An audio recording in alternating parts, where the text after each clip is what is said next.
Crypto market কোন দিকে মোড় নিতে চলেছে এবার এটাকে বোঝার জন্য আমাদেরকে ফার্স্টে বিটকয়েনকে বুঝে নিতে হবে। সো আজকের ভিডিওতে বিটকয়েনের চার্টের অ্যানালিসিস তো দেবোই, তার সাথে সাথে বিটকয়েনের আনুষঙ্গিক যে সমস্ত নিউজগুলো আসছে সেগুলোর ওপর বেস করে বোঝানোর চেষ্টা করব যে এরপর মার্কেট বাড়বে না $1,00,000 কাছাকাছি আবার নেমে আসবে। তার পাশাপাশি ইথেরিয়ামের আপডেট দেবো। তো ভিডিওটি ইম্পর্টেন্ট হবে, লাস্ট অবধি দেখবেন। দেখার পর ভালো লাগলে অবশ্যই লাইক দিয়ে মোটিভেট করতে পারেন। চ্যানেলটা নতুন, চ্যানেলটাই সাবস্ক্রাইব এখন অবধি না করে থাকলে অবশ্যই সাবস্ক্রাইব করে নেওয়ার পাশাপাশি বেল বাটনটাকে টিপে দিতে পারেন যাতে করে ভিডিও আসা মাত্র আপনাদের কাছে নোটিফিকেশন চলে যায়। তার পাশাপাশি আমাদের টেলিগ্রাম চ্যানেলে জয়েন হয়ে যান, কারণ যাবতীয় আপডেট আমরা সেখানেই পাবলিশ করে থাকি একদম রিয়েল টাইমে। So let's start the video. My name is Jeet and you are watching Bong crypto 2.0।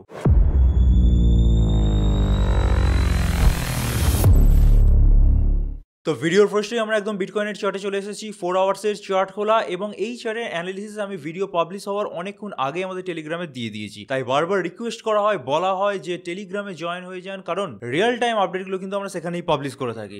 তো বিটকয়েনে কি হতে পারে দেখুন, গতকালের ভিডিওতে 3টে পসিবিলিটিসের কথা বলেছিলাম এবং তার মধ্যে ফার্স্ট যে পসিবিলিটিস বলেছিলাম সেটাই কিন্তু প্লে আউট হয়েছে, অর্থাৎ 1/12 কাছ থেকে কিন্তু আমরা দেখতে পেয়েছি রিজেকশন, তারপর মোটামুটি 1.9-1.8 কাছাকাছি এখন প্রাইস এসে পড়ে আছে। এরপর কি হতে পারে এখান থেকে ফার্স্ট যে পসিবিলিটিস দাঁড়ায় 1.8-1.9 কাছাকাছি আবার একবার রিজেকশন পেয়ে মোটামুটি আবার বিটকয়েন 1.5 কাছাকাছি নেমে আসতে পারে। এরপর আরো খারাপ নিউজ থাকলে 1 অবধি কিন্তু ইজিলি চলে যেতে পারে এবং that's the dead and for bitcoin. এর তলায় পড়লে কত তলায় অবধি নামবে কেউ জানে না। আর যদি দেখা গেল মার্কেট ভালো এবং কোনোভাবে ওয়ান ডে এর ক্যান্ডেলের বিচারে 1.8 বা 1.9 যে রেজিস্ট্যান্স আছে সেটাকে ক্রস করে উপরে উঠে গেল এবং দেখা গেল 1.12 থেকে 1.10 এর মধ্যে বা 1.9 এর মধ্যে প্রাইস 2-3 দিন কি 4 দিন ঘোরাফেরা করলো, তাহলে বুঝে নিতে হবে যে এখান থেকে ফল হওয়ার প্রবণতা কম আছে এবং 1.5 আর মেবি যাবে না। সো ক্লিয়ারলি শুনে রাখুন, 1.9 বা 1.10 এর কাছাকাছি যদি ইমিডিয়েট রিজেকশন পেয়ে যায় তাহলে 1.5 এর কাছাকাছি কিন্তু গ্যারেন্টি সহকারে যাবে। তারপর আমরা চার্টের ইভ্যালুয়েশন করে বলবো যে 1.5 থেকে বাড়বে কি পড়ে যাবে, সেটা পরের ব্যাপার। বাট 1.9 কি 1.10 এর ওপরে যদি প্রপারলি ওয়ান ডে এর ক্যান্ডেলের বিচারে উঠে দাঁড়াতে পারে, 2-3 দিন তার উপরে থাকতে পারে এবং 1.12 থেকে 1.10 এর মধ্যে কনসলিডেট করে 2-3 দিন, তাহলে কিন্তু ভেবে নেবেন যে মোটামুটি 1.15-500 কাছাকাছি বিটকয়েন গিয়ে নেক্সট ধাক্কা মারবেই মারবে। এরপর 1.15-500 উপরে প্রপারলি উঠে দাঁড়াতে পারলে, আগের দিনের ভিডিওতেই বলেছিলাম এবং সেম জিনিস রিপিট করছি, আপনারা আপনাদের ট্রেডিং বা ইনভেস্টমেন্ট তখন থেকে শুরু করবেন। এখন কিন্তু কিচ্ছুটি করবেন না, জাস্ট অবজার্ভ করে যান মার্কেটকে এবং 1.15 উপর প্রপারলি উঠে দাঁড়ালে 1.18 দেন 1.20 অবধি আপনারা কিন্তু একটা টিপি চেস করতে পারেন, তখন লং এর দিকে পজিশন ওপেন করলে। এবার এখানে আমার কি মনে হয় দেখুন, মার্কেটের যা পরিস্থিতি এবং এরপর যে সমস্ত আর্টিকেলগুলো আমি কভার করব সেটা দেখলেই বুঝবেন যে 1.5 কি 1 অবধি নামার প্রবণতা কম আছে। আমি বলছি না নেই, কম আছে। এবার ক্রিপ্টো মার্কেট কিন্তু যখন তখন ভোল্ট পাল্টায়, তো এক্সাক্ট বলা পসিবল নয়, তবে যে সমস্ত আর্টিকেলগুলো উঠে আসছে সেই মতে 1.12 বা 1.10 এর মধ্যে কনসলিডেট করার পর 1.15-500 কাছাকাছি কিন্তু ইজিলি বিটকয়েনের প্রাইস চলে আসতে পারে। এবার কেন বললাম, ফার্স্টে আমরা হিট ম্যাপ লিকুইডেশনের চার্টে চলে আসবো। 1.10 থেকে 1.30 এর মধ্যে ব্যাপক লিকুইডেশন কিন্তু গ্র্যাব করার চান্স আছে। এবার প্রাইস 1.10 এর কাছাকাছি পড়ে আছে, এর তলায় গেলে নিশ্চয়ই আর তেমন কিছু লিকুইডেশন পাবে না বা লিকুইডিটি গ্র্যাব করতে পারবে না মার্কেট। ওপরে উঠলে চান্স আছে এবং সেটাও কিন্তু প্রায় $20 বিলিয়ন কাছাকাছি। এবার সম্পূর্ণটা হবে না আমিও জানি, এখান থেকে যদি $1-2 বিলিয়ন লিকুইডেশন গ্র্যাব করতে পারে মার্কেটের জন্য সেটা ভালো হবে। তো সেই কারণের জন্যই বললাম মার্কেট কিন্তু বাড়ার বা সার্জ হওয়ার প্রবণতা এখন একটু হলেও বেশি আছে প্লামেট হয়ে যাওয়ার থেকে। নেক্সট আমরা একটা ডায়াগ্রাম পেশ করছি। এখানে দেখুন, যারা হোয়েল হয়ে থাকে, বারবারই বলে এসেছি মার্কেট পড়ুক বাড়ুক তাদের কাছে প্রচুর অ্যামাউন্ট, তারা কিন্তু বাইং করে। যেহেতু মার্কেট পড়ে আছে এবং ভালো একটা কেনার জায়গা দিচ্ছে, 1.5 এর কাছাকাছি ভালো পরিমাণ বুলসরা অ্যাক্টিভ ছিল, এর আগের দিনই বলেছি। তো সেখান থেকে দেখা গেছে ব্যাপক সংখ্যায় এবং হিউজ অ্যামাউন্টের কিন্তু কেনাকাটা বিটকয়েনের মধ্যে হয়েছে এবং এই সার্চটা আশা করি দেখলেই বুঝতে পারছেন যে কি হারে এখানে বাইং চলেছে হোয়েলসদের দ্বারা। তো এর এফেক্ট কিন্তু বিটকয়েনের চার্টের মধ্যে একদিন না একদিন পড়বে, সেটা আজ না হোক 1 সপ্তাহ বাদ পড়বে। তো এখান থেকে কিন্তু সার্চ হওয়াটাই স্বাভাবিক। আমরা চলে আসছি নেক্সট আর্টিকেলে। এখানে যে পার্সনটাকে দেখছেন তিনি হলেন টম লি, অর্থাৎ বিটমাইন বলে যে সংস্থা আছে তার সিইও বা কর্ণধর। রিসেন্টলি কিন্তু এই সংস্থা $1.5 বিলিয়ন কাছাকাছি ইথেরিয়াম পারচেস করেছে এবং এখানে দেখতে পাচ্ছেন বিটমাইনের কিন্তু যে আরখাম ইন্টেলিজেন্সে সেটা ধরাও পড়েছে। সো এরা কিন্তু আমাদের জানার আগেই অনেক কিছু জেনে যায় এবং সেই অনুযায়ী তাদের ব্যাকআপগুলোকে সাজিয়ে রাখে বা পোর্টফোলিওগুলোকে পজিশনিং করে রাখে। তো কিছু না কিছু ব্যাপার তিনি বুঝেছেন, সেই জন্য নিশ্চয়ই $1 বিলিয়ন ইথেরিয়াম পারচেস হয়েছে। তো এটাও কিন্তু আমাদেরকে গ্রিন সিগন্যাল দিচ্ছে, না পারচেসিং চলছে, এরপর বাড়তে পারে। আচ্ছা চলে আসি আমরা নেক্সট ডায়াগ্রামে। একটা হোয়েল ওয়ালেট এখানে দেখতে পাচ্ছেন। এই পার্টিকুলার ওয়ালেটের অ্যাকিউরেসি মনে করা হচ্ছে এখন অবধি প্রায় 100%, অর্থাৎ ইনসাইডার হতে পারে, ডাম্প হওয়ার আগে শর্টিং করে দেয়, পাম্প হওয়ার আগে লং করে দেয়। তো এইরকমই একটা হোয়েল ওয়ালেট যার নাম ট্রাম্প ইনসাইডার, অর্থাৎ ওয়ালেটটার নামই ট্রাম্প ইনসাইডার। তো দেখা যাচ্ছে বিটকয়েন অ্যান্ড ইথেরিয়ামে কিছু মিলিয়ন ডলারের কাছাকাছি লং পজিশন 5x লিভারেজ সহ ওপেন করেছে। এখানে আমরা যদি একটু জুম করে নিই, এখানে পজিশনগুলো আপনারা দেখতে পাচ্ছেন, বিটকয়েনেরটা 15x এ ওপেন করেছে, ইথেরিয়ামেরটা 5x এ ওপেন করেছে এবং ঘরে ঘরে প্রফিটেই আছে কিন্তু, ঠিক আছে।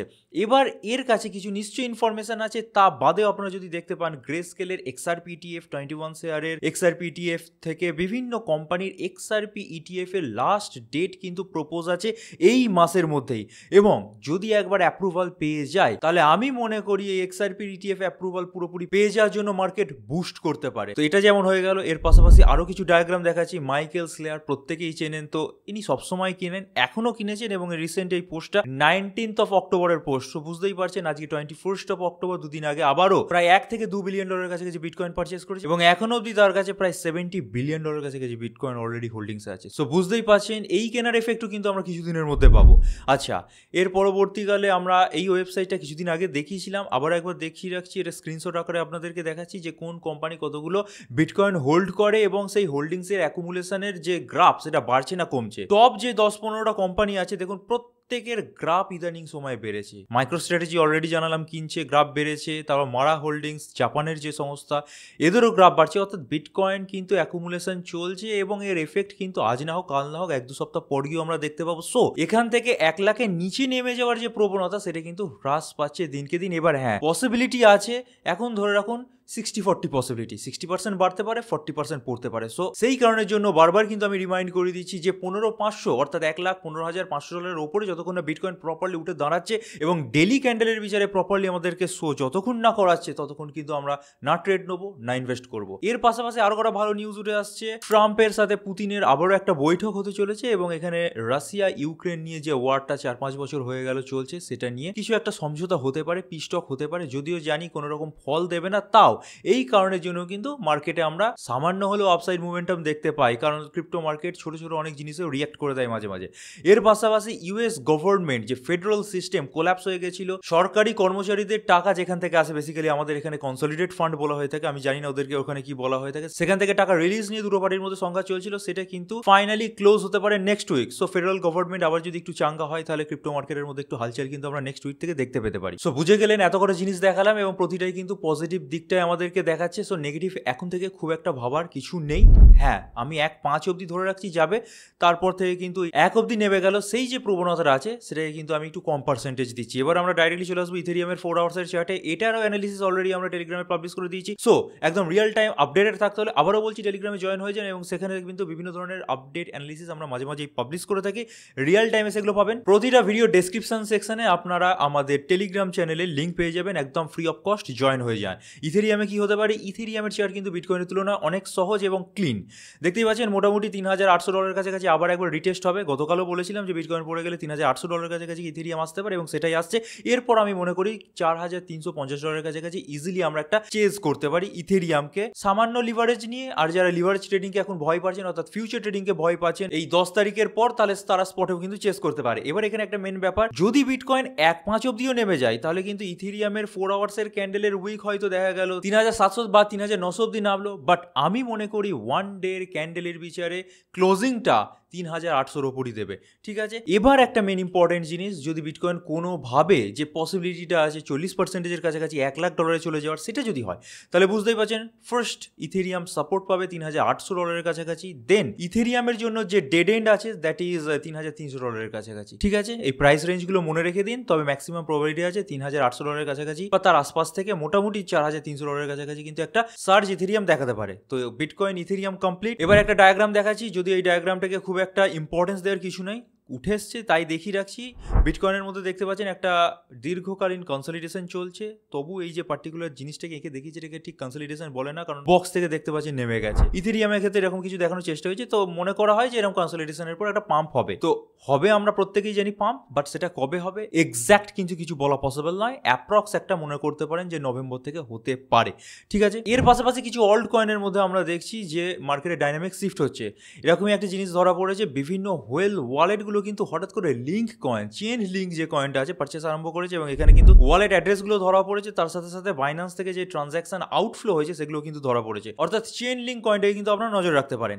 এবার ভিডিও এখানেই শেষ, ফাইনাল ভার্ডিক্ট দিয়ে দিচ্ছি আবারও। সমস্ত জিনিস পজিটিভ মনে হলেও আপনারা না এখন ট্রেড করবেন না ইনভেস্ট করবেন। বিটকয়েনকে যতদিন না 1.15-500 উপরে উঠে দাঁড়াতে দেখতে পাচ্ছেন প্রপারলি ওয়ান ডে এর চার্টের বিচারে, ততদিন no trade no investment without proper guidance. এবারে আপনারা কি করতে পারেন তা বাদ দিয়ে যারা অন্যান্য সেক্টর থেকে ইনকাম করেন তারা অন্যান্য সেক্টরে মনোযোগ দিতে পারেন। যারা ক্রিপ্টো মার্কেটের উপরে ওতপ্রোতভাবে নির্ভরশীল ক্রিপ্টো মাইনিং সেক্টরটাকে এক্সপ্লোর করতে পারেন। প্রতিটা ভিডিওতেই বলে আসছি, ইভেন কিছু মাইনার ভিডিও অলরেডি আমরা নিয়ে চলে এসেছি। This is Goldshell XT box, ছোট একটা মাইনার, না আছে কোনো নয়েজ, না ইলেকট্রিসিটি কনজাম্পশন খুব বেশি, বাড়ির মধ্যে 10-15টা আপনি ইজিলি চালিয়ে রাখতে পারেন, কোনো রকম নয়েজ নেই।